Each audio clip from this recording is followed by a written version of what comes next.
How's it going, everyone? As always, my name is Jimmy Champagne. This is Deck Ready, my channel all about the Steam Deck. I hope you're having a great week playing a ton of video games. It honestly should not be hard right now with how many great games are coming out right at the end of the year. Everyone's trying to get everything out before GTA 6, and me, November's going to be huge for me, man. I've got NASCAR 25 and Project Motor Racing, which is the spiritual sequel to Project Cars 2. We do not talk about Project Cars 3, and then that's on top of everything else I've been playing, like Dying Light the Beast. So, you know, there's a ton of stuff coming out right now. Let me know what you're playing down in the comments below so people know what they can put on their wish list. In today's episode of the Steam Deck podcast with one host, we've got two topics to cover. Starting out with why competition is good. The Xbox ROG Ally is already paying dividends specifically for the Steam Deck. After that, we're going to talk about how Arc Raiders looks like it's going to be good to go at launch on the Steam Deck, surprisingly, because it's Unreal Engine 5. And we also got to talk about how the Crew Motorfest is getting official Steam Deck support in November. With the intro out of the way, let's get into the first news story here. So the launch week for the Xbox ROG Ally, I think, went about as good as it could.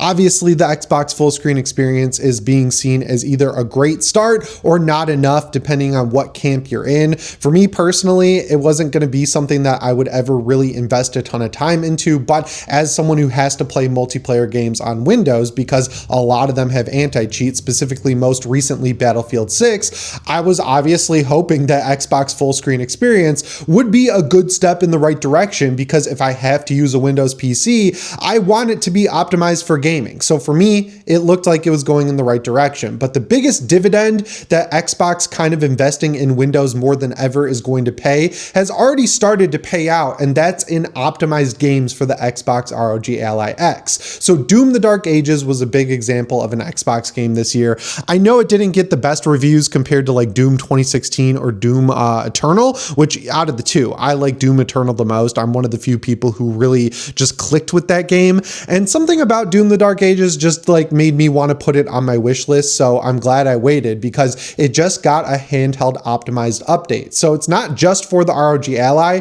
it also works well on the Steam Deck. And they took it an extra mile because they added in a handheld specific preset that basically locks the game to its low settings, not necessarily the lowest, but not necessarily even medium or high either. And after watching some gameplay on Deck Wizard, it looks like it runs pretty well, a pretty much locked 30 FPS experience across the board. And you know, it's a single player first person shooter. They slowed it down. They made it more Souls inspired. And I feel like 30 FPS should be fine for something like Doom: The Dark Ages. A lot of the articles I'm seeing are like, oh, you should definitely not rob yourself of this experience and play it on a high-end PC. But like, if you like playing on the Steam Deck, it's nice to see an optimized game for the Steam Deck, because playing on the Steam Deck is a good experience that kind of adds to it for a lot of people. So I'm glad to see them kind of go back and revise this game to make it work well on not only the ROG Ally, but the Steam Deck as well. And I think we're going to see this for a lot of Microsoft's games. Forza Horizon 5 does not need that much optimization. Like, it's the reigning champ on these Windows handhelds. Like, you can run it at 1080p with medium ray tracing and still get a locked 60 FPS at 1080p. But something like Indiana Jones and I almost said Temple of Doom, Indiana Jones and the Great Circle, that could be a great candidate to go back and get a handheld optimized update. Newer games like The Outer Worlds 2 should probably have this at launch, and I like where we're heading, because in the future, they could kind of account for this with future releases. Like Forza Horizon 6, that could be a game that has the handheld optimization in mind while they're developing it. So when the game eventually does release, it could be optimized for the Xbox ROG Ally, which means in turn it will be optimized for the Steam Deck. I know people see, like on the Xbox camp, this massive gulf between something like the Xbox ROG Ally X and the Steam Deck, but like in practice, because the Steam Deck has such a well optimized chip and the fact that it is targeting 800p, if you use settings that work well on the ROG Ally, they're going to work well too on the Steam Deck. So that's why I'm always saying I don't need this sort of war between everyone based on what handheld they prefer. I'm just glad these PC handhelds are all getting optimized ports ready and available for them, because if you help one, it just automatically helps the rest of them. I'm sure Microsoft doesn't like that because they want you to use Game Pass, to use the Xbox Store. I don't think we're ever going to see the Xbox Store sort of be optimized or even available without cloud streaming on the Steam Deck. But if you can buy their games on Steam, which for basically ever you're going to be able to, because no one's going to switch from Steam to the Xbox app. I feel like it's just a consequence that they're going to have to live with, in the sense that like if they optimize a game for their handheld, it's just in turn going to be optimized for the Steam Deck. And then when the Steam Deck 2 comes out, all of those optimizations are going to be forwards compatible, like we've seen with Nintendo Switch to Nintendo Switch 2. So as far as like the PC handheld world goes, while the pricing situation is a massive hurdle outside of the Steam Deck, of course, everything else seems to be going the right way and in turn helping the Steam Deck. So there's really not much to complain about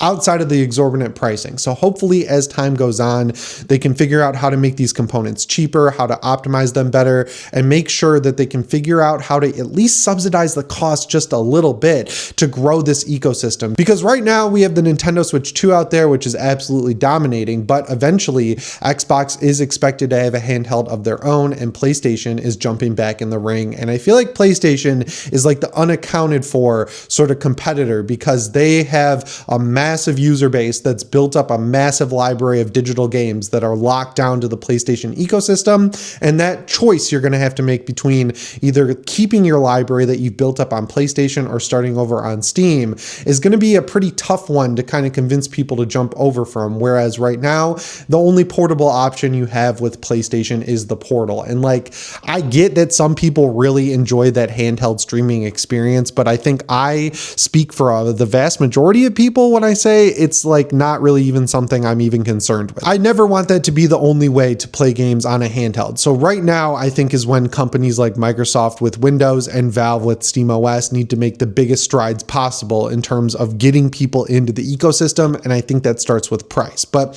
from a competition standpoint, I think Xbox accidentally optimizing games for the Steam Deck is only a good thing all the way around. I like how that just kind of rolls us right into the second news story, which has to do with multiplayer gaming on the Steam Deck. Because, you know, if the biggest hurdle is price outside of the Steam Deck, the second biggest hurdle is compatibility.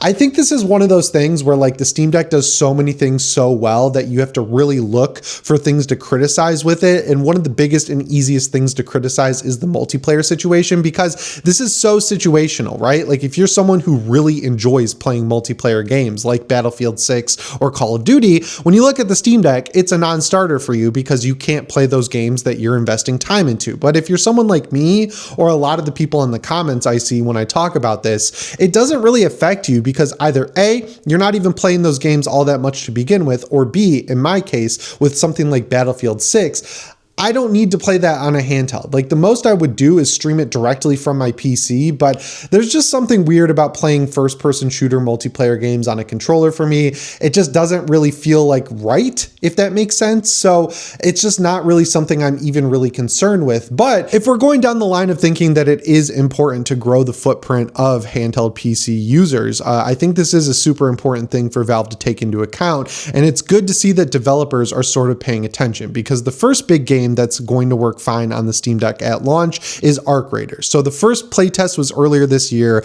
I spent hours on it. I managed to get into that alpha. I didn't test it on the Steam Deck, but on my regular old PC, even though it's Unreal Engine 5, I mean, going in line with their other game, The Finals, they seem to be one of the only developers out there who manages to actually optimize their games that use Unreal Engine 5, because both The Finals and that Arc Raiders playtest ran great. But it looks like they've spent even more time optimizing the game, because the big server slam test was over the weekend. And going by Deck Wizard's video, it looks like you're going to have a very non-compromised experience playing this on the deck. And since this is a game that's not like super competitive, there is PvP, but it's not the main focus of the game. It's third person. It's sort of division style combat. I think this is a good candidate for a multiplayer game I would enjoy grinding through stuff on the Steam Deck on. And going by Deck Wizard's video, it looks like you've got pretty good options, like based on how you want to play this game. So if you're someone who thinks you could get away with 30 FPS in this game, you could set it to high and lock it at 30 FPS with FSR balanced, and you'll be seeing totally fine 30 FPS locked pretty much the entire time. Not the like Reddit version of pretty much the entire time, where they're like 30 FPS with some dips and it's in reality 20 FPS and sometimes you see 30 FPS. From what I've seen of gameplay footage from Deck Wizard and other YouTubers, high with balanced FSR at 800 800p, gets you 30 FPS 99.9% of the time, but when you go between areas or open doors, that's when you'll see it stutter just a little bit, but never really when you're in combat. And I was kind of going back and forth on buying it because I'm pretty invested into Battlefield, but like seeing that it runs well on the Steam Deck at launch, it makes it a no-brainer situation for me where I want to play this game day one. And I'd imagine, because I'm very similar to a lot of the people who watch this channel, you're feeling the same way, where the fact that it is able to be played on Steam Deck at launch, we don't have to wait for the fabled optimization patch that developers love to say they're going to work on and never release. That is a big factor in terms of marketing this game and making it something you want to buy day one. And the cool thing is developers talk to each other. So if Embark sees a lot of success optimizing pre-launch for the Steam Deck and making sure their anti-cheat works on the Steam Deck, and they get a lot of sales out of that work, they're going to talk to other developers, or other developers are going to pay attention and see that going on, and they're going to be more encouraged to make sure their game works at launch on Steam Deck if it does have multiplayer. So like Embark, if this game is successful and it gets a big player base on the Steam Deck, they're going to make the snowball and get it to start rolling downhill. And that's just positive news across the board, because it makes the Steam Deck feel more premium and like something worth being paid attention to if everything works at launch and doesn't get a patch 6 months down the line like we saw with so many other games this year, or even longer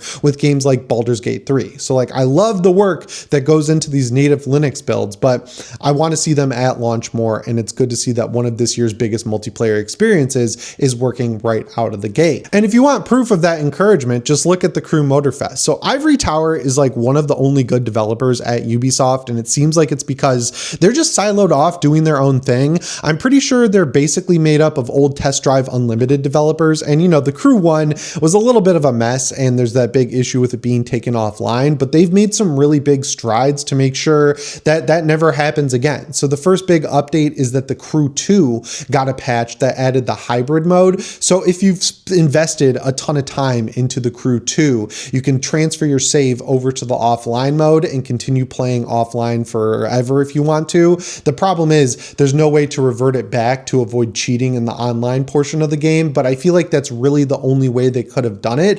It's kind of a bummer though that they still have a version of BattlEye that does not work on Linux or the Steam Deck, because the Crew Motorfest, it was announced that on November 15th with the new season of the game starting off year 3 is going to be fully optimized for the Steam Deck. Now it's kind of weird that they're announcing it for November 15th, because if you've watched the channel, you know this game's worked since like July or August. They updated the BattlEye system to allow the Steam Deck through. So if they could figure that out for that game, I don't understand what's stopping them from just patching in the right version of BattlEye for the Steam Deck on the Crew 2 as well. It could be that they know that people kind of regard the Crew 2 as a better game. So if they let people play that on Linux or the Steam Deck, people will play that more than the Crew Motorfest, which is the game they're currently making and selling content for. But it's not the biggest user base in the world. So I don't really understand why they don't just update the BattlEye, especially since they now have an offline mode, which mainly benefits handhelds or devices that you'd use when you're disconnected from the internet on the PC storefronts. But I do like seeing how excited they are for this update on the Steam Deck. They're really pushing hard that it's going to be Steam Deck verified. And for us, people who play on the Steam Deck, that's kind of meaningless. But for people who are more casual, you know, are on the fence about buying a Steam Deck, that verification badge means a whole lot more. I hope it comes along with the Steam Deck preset, but as someone who's sunk a lot of hours into this game, I can tell you that if you just set it to 30 FPS medium, it works great. It's basically a lock 30 FPS. Sometimes when you have to load in stuff for the online mode,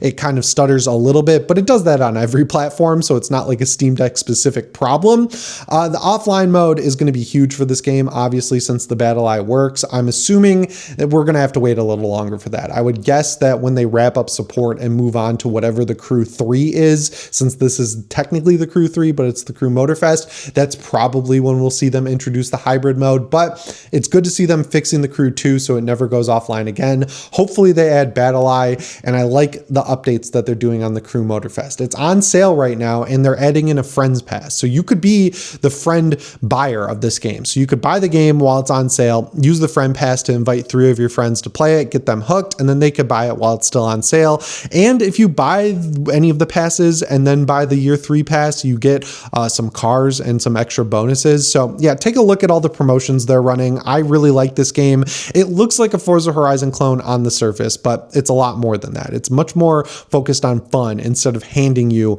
every car in the entire library right out of the gate. There's a real sense of progression in this game, which is what I hope they pay attention to over at Playground Games for Forza Horizon 6. Anyway, guys, again, I hope you're having a great week. Let me know what you're playing down in the comments below. Remember to subscribe, set your notifications to all if you haven't already. Hype the video if you have that feature. It actually helped on the last video, so I really appreciate that. As always, guys, my name is Jimmy Champagne. I'll see you in the next one. Thanks for watching, and shape on.